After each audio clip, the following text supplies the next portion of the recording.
David Sidoo grew up in East Vancouver and made his mark early. He played football for UBC, became the first Indo-Canadian drafted into the CFL, and built a reputation as a gritty underdog turned investment banker. After football, Sidoo dove into finance, riding early waves of resource and biotech booms. He built wealth fast, influenced faster, and became a philanthropic fixture in Vancouver. But in 2019, the illusion cracked. Sidoo was charged in the US as part of the Varsity Blues college admissions scandal.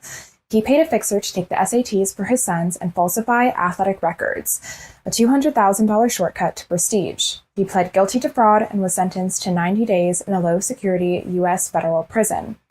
And if you're an optimist expecting the story to take some kind of moral arc, you might want to sit down, because that was just the beginning. Since his release, Sidoo's public image has undergone a subtle but deliberate recalibration.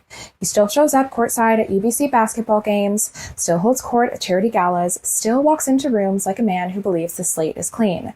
But in November 2024, the story took another turn. Quietly and far from the sports pages, Ronald Bauer, a former Vancouverite and longtime associate of Sidoo, pleaded guilty in a New York courtroom to conspiracy to commit securities fraud. The U.S. Attorney's Office called it a sprawling international pump-and-dump scheme that preyed on retail investors, generating millions in illicit profit. In Sidoo, he's named in the same SEC civil suit, accused of working with Bauer to inflate the stock of American Helium, a Vancouver-based company using coordinated PR pushes and timed trades. The alleged playbook was to take over a dormant company, quietly distribute discounted shares to insiders, hype the stock, then cash out before it tanks. According to the SEC, Sidoo and his co-conspirators made $1.45 million off just one deal. And this wasn't ancient history. This was post-prison, post-scandal, a man who, even after serving time for lying and cheating his son's way into the Ivy League, allegedly went back to the same old game of hidden control, shell entities, smoke, mirrors, and cash. As of mid-2025, the civil case against him is paused, awaiting resolution of Bauer's criminal proceedings.